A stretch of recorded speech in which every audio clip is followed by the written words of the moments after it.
तो कैसे हैं आप सभी। एक बार फिर से स्वागत आपका मेरे यूट्यूब चैनल्स पे। तो हम बात करने वाले हैं Uttarakhand state nursing and paramedical entrance exam 2024 के जो है रिज़ल्ट के बारे में, और काउंसलिंग भी हम देख रहे हैं यहाँ पे। काउंसलिंग का जो काउंसलिंग का शेड्यूल है, कब कितनी काउंसलिंग हुई है 2023 में और 2024 में कितनी कट ऑफ जाएगी। हालांकि बीएससी नर्सिंग के ऊपर मैंने ऑलरेडी एक वीडियो बना दिया, उसमें आपको समझा दिया है। लेकिन क्या हुआ था पिछले साल जो है 4 राउंड की काउंसलिंग हुई थी, 4th राउंड की काउंसलिंग हुई थी, ठीक है। तो 4 राउंड की काउंसलिंग हुई थी पिछले साल। तो जिस वजह से मैंने जो आपको रिज़ल्ट दिखाया था, आई थिंक मेरे ख्याल से वो 2nd राउंड और 3rd राउंड का था। मैं आपको जो है 4th राउंड का दिखा नहीं पाया था, तो मैं 4th राउंड का आपको दिखा रहा हूँ। हालांकि इस बार 4th राउंड की काउंसलिंग होना पॉसिबल नहीं है, मुश्किल लग रहा मुझे, नहीं हो पाएगी। लेकिन पिछले साल हुई, तो क्या पता इस बार यूनिवर्सिटी 4th राउंड की काउंसलिंग भी करवाए। तो पिछले साल जो 4th राउंड की काउंसलिंग हुई थी, उसमें देखो एससी ओपन कैटेगरी को जो सीट मिली थी वो 1207 रैंक पे मिली थी। अब वो आप देख लेना, जो मैंने आपको पिछला बताया है, इससे पहले जो मैंने आपको बताया है उसमें देख लेना एससी ओपन को कहाँ पे सीट मिली है। क्योंकि देखो हर राउंड में जो है रैंक ऊपर नीचे होती है, जो सीट अलॉटेड होती है वो ऊपर नीचे। जैसा ऐसा भी होता है कि कभी कभार क्या होता है, देखो कभी ऐसा होता है कि फर्स्ट राउंड में आपको 2000 वाले को भी जो है एससी ओपन कैटेगरी वाले को सरकारी सीट मिल गई।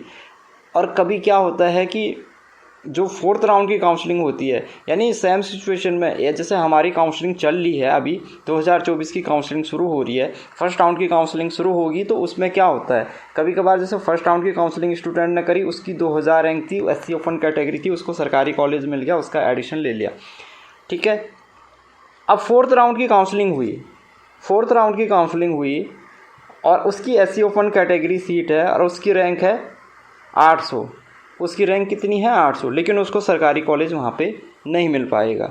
जबकि 2000 वाले को सरकारी कॉलेज मिल गया फर्स्ट राउंड की काउंसलिंग में, लेकिन 4th राउंड की काउंसलिंग में उसको 800 रैंक होने के बाद भी, यानी इतनी रैंक अच्छी होने के बाद भी 2000 रैंक के मुकाबले में उसकी रैंक इतनी अच्छी थी, 800 रैंक थी, लेकिन उसको सीट नहीं मिल पाई। इसका सबसे बड़ा रीज़न आपके सामने है कि भाई सीटें जो होती हैं वो फर्स्ट एंड सेकंड राउंड में लगभग पूरी फुल हो जाती हैं। तो कभी भी जो है काउंसलिंग करवा रहे हैं तो फर्स्ट राउंड की काउंसलिंग भी आपको करनी ही करनी है, ठीक है। फर्स्ट राउंड की भी करनी है, सेकंड की भी करनी है, मॉप अप राउंड जो 3rd राउंड होता है वो भी करनी है, और अगर 4th राउंड की होती है, सीट अलॉटेड नहीं होती, तो वो भी आप कर सकते हैं। लेकिन कभी भी ये गलती मत करना कि भाई आप ये सोच के चल रहे हैं कि मैं तो केवल जो है 2nd राउंड की काउंसलिंग करवाऊंगा या करवाऊंगी, मुझे फर्स्ट राउंड की काउंसलिंग नहीं करवानी है क्योंकि मेरे मार्क्स कम आ रहे हैं, मेरी रैंक अच्छी नहीं है, तो मुझे वहाँ पे सीट नहीं मिल पाएगी, मुझे फ़ीस देना पड़ेगा फालतू का, और मैं फर्स्ट राउंड की काउंसलिंग नहीं। तो कभी भी ये चीज़ गलती मत करना, हमेशा जो है सारी काउंसलिंग आपको करनी है। क्योंकि देखो ऐसा होता है, फर्स्ट राउंड की काउंसलिंग आपने करी और वहाँ पे जो है आपसे अच्छी रैंक वाले जो स्टूडेंट्स हैं उन्होंने क्या किया, उनका कहीं और किसी और जगह हो गया और उन्होंने जो है काउंसलिंग करी ही नहीं, उन्होंने काउंसलिंग में पार्टिसिपेट ही नहीं किया, या काउंसलिंग में पार्टिसिपेट करने के बाद उन्होंने जो है वो डॉक्यूमेंट्स वेरिफिकेशन के लिए गए ही नहीं, तो वहाँ पे सीट खाली हो जाती है। तो वहाँ पे देखो जो नीचे वेटिंग में रहते हैं स्टूडेंट्स, जिनकी रैंक अगली होती है, फिर अगली रैंक होती है, उनको सीट मिल जाती है। तो कभी भी हो ये गलती मत करना, चाहे आप कोई भी काउंसलिंग करवा रहे हो, ANM, GNM, BSc nursing, BSc post basic nursing, जो भी आपका है, ठीक है। तो यहाँ पे अब मैं इसलिए ये बात मैंने इसलिए बताई क्योंकि मैंने जो आपको पहले बताई होगी रैंक वाला कि उसमें कितने रैंक तक कहाँ तक, तो मुझे क्या पता हो सकता है उसमें जो है 1500 वाले को भी जो है एससी ओपन कैटेगरी में सरकारी कॉलेज मिल गया हो, तो वो उस वाले पीडीएफ में आप देख लेना, उस वीडियो में मैंने ऑलरेडी डिस्कस किया हुआ।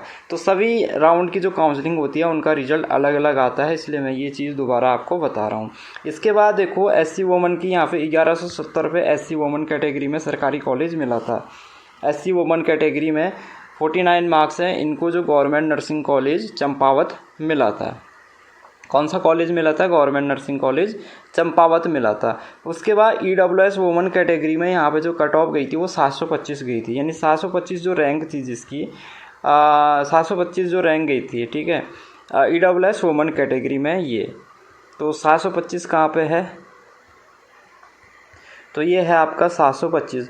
तो 725 में देखो जो वोमन कैटेगरी में EWS वोमन कैटेगरी में इनको government nursing college Gopeshwar Chamoli वाला इनको मिला था EWS वोमन कैटेगरी में, ठीक है। उसके बाद यहाँ पे ST कैटेगरी में 707 रैंक पे यहाँ पे सरकारी कॉलेज अलॉटेड हुआ था। ST ओपन कैटेगरी में 707 रैंक पे देखो गवर्नमेंट नर्सिंग कॉलेज अल्मोड़ा जो है अलॉटेड हुआ था, ठीक है। उसके बाद OBC ओपन को जो है 520 रैंक पे सरकारी कॉलेज यहाँ पे मिला था। कितने रैंक पे? 520 रैंक पे, ठीक है। तो 520 रैंक कहाँ है? ये है आपका 520 रैंक पे मेल कैंडिडेट है, male OBC candidate, male open category. तो यहाँ पे क्या कॉलेज मिला इनको? गवर्नमेंट नर्सिंग कॉलेज अल्मोड़ा यहाँ पे अलॉटेड हुआ था। उसके बाद जनरल कैटेगरी वाले को जो सीट मिली थी वो 420 रैंक पे, देख लेते हैं 420 या 426 रैंक पे जो है सरकारी कॉलेज मिला था। तो जनरल कैटेगरी वाले को 426 रैंक पे देखो EWS नहीं सॉरी जनरल ओपन कैंडिडेट है, वोमन है हालांकि, लेकिन यहाँ पे कैटेगरी जो अलॉटेड हुई है वो जनरल ओपन की यहाँ पे सीट अलॉटेड हुई है। गवर्नमेंट नर्सिंग कॉलेज चंपावत यहाँ पे इनको अलॉटेड हुआ है, ठीक है। तो ये सारी चीज़ें मैंने आपको OBC SC ST EWS की सारी सीटें आपको बता दी, ठीक है। अब एक चीज़ मैंने आपको पहले ही डिस्कस कर लिया। देखो मैंने एक चीज़ आपको बताया, हो सकता है इससे मैंने पहले जो आपको यहाँ पे वीडियो अपलोड करी थी BSc नर्सिंग के ऊपर, उसमें हो सकता है जनरल वाले को जो है यहाँ पे जैसे 426 में जो है सरकारी कॉलेज मिल रहा है, तो हो सकता है उस वाले PDF में 600 रैंक वाले को भी सरकारी कॉलेज मिल गया हो जो फर्स्ट राउंड की काउंसलिंग हुई थी, ठीक है। तो वो मैंने ऑलरेडी इस पर डिस्कस कर लिया कि हमेशा जो ये क्या होता है, हमेशा ये चीज़ होती है कि भाई जो फर्स्ट राउंड की काउंसलिंग का जो रिज़ल्ट आता है उसका रिज़ल्ट डिफरेंट होता है, सेकंड राउंड की काउंसलिंग का जो रिज़ल्ट होता है वो डिफरेंट होता है, थर्ड राउंड की जो काउंसलिंग होती है उसका रिज़ल्ट डिफरेंट होता है। कभी कभार हमें फर्स्ट राउंड में भी जो है बेकार रैंक होने के बाद भी जो है रैंक कम होने के बाद भी हमें सरकारी कॉलेज मिल जाता है। कभी कभार हमें क्या होता है कि रैंक अच्छी होने के बाद भी जो है जो थर्ड राउंड की काउंसलिंग है उसमें सरकारी कॉलेज नहीं मिल पाता। अब मैं आपको एक चीज़ दिखाने वाला हूँ, ठीक है। हालांकि वो BSc post basic BSc nursing का है, लेकिन वो चीज़ आपके लिए काम की है, वो मैं आपको दिखाने वाला हूँ। और ये चीज़ आपको समझ लेनी चाहिए, मैं क्यों आपको बार बार बोल रहा हूँ कि आपको सारी काउंसलिंग करा लेनी चाहिए। अब यहाँ पे मैं यहाँ पे BSc post basic BSc nursing का रिज़ल्ट आपको दिखा रहा हूँ, ठीक है। ये वो कैंडिडेट करते हैं जिन्होंने GNM डिप्लोमा का कोर्स कर रखा है, उसके बाद वो पोस्ट बेसिक BSc नर्सिंग करते हैं डिग्री के लिए, तो ये उनके लिए होता है। तो यहाँ पे देखो, यहाँ पे 2 कैंडिडेट हैं, इन्होंने 4th राउंड की काउंसलिंग अटेंड करी है। रैंक भी आप देख रहे हैं, रैंक अच्छी खासी इनकी 44 रैंक है और 71 रैंक है। उत्तराखंड डोमिसाइल भी यस है इनका, सब कैटेगरी वोमेंस भी है क्योंकि 30% रिजर्वेशन भी इनको मिल रहा है। अब देखो इतनी अच्छी रैंक होने के बाद भी इनको जो है इन्होंने जो कॉलेज चूज़ किया था state college of nursing Dehradun, दूसरे ने भी स्टेट कॉलेज ऑफ नर्सिंग। तो यहाँ पे देखो, यहाँ पे क्या लिखा है, seat not available as per merit या चॉइस। इस वाले में भी लिखा है seat not available as per merit या चॉइस। अब ये चीज़ आपको क्यों देखने को मिल रही है? रैंक अच्छी है, डोमिसाइल भी है, वोमन भी है, और उसके बाद भी जो है सरकारी कॉलेज नहीं मिला।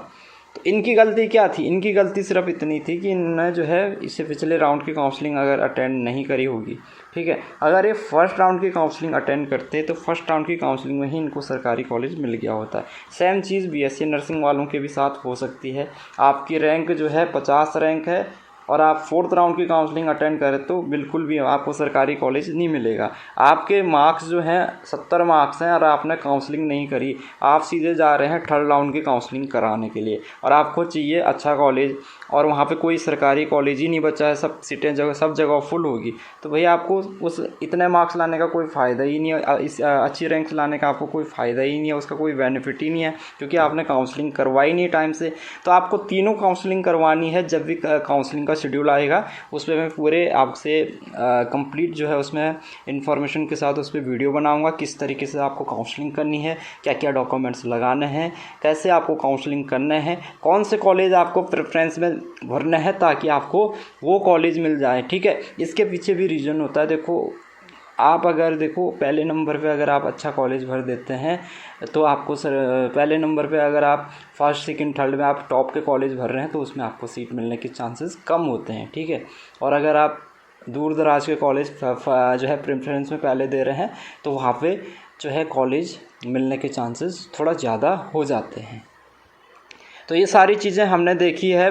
बीएससी नर्सिंग की जो 4th राउंड की काउंसलिंग का रिज़ल्ट आया था पिछले साल उसको लेकर, और 2024 में भी ये सेम चीज़ देखो रैंक के अनुसार जो आपका 2024 का रहेगा रिज़ल्ट और जो सीट अलॉटेड होगी वो इसी के आसपास रहेगी, ठीक है, इसी के आसपास रहेगी। थोड़ा ऊपर नीचे हो सकता है लेकिन जो है जो आपको कॉलेज जो है इसी रैंक के आसपास अलॉटेड हो जाएगा, ठीक है।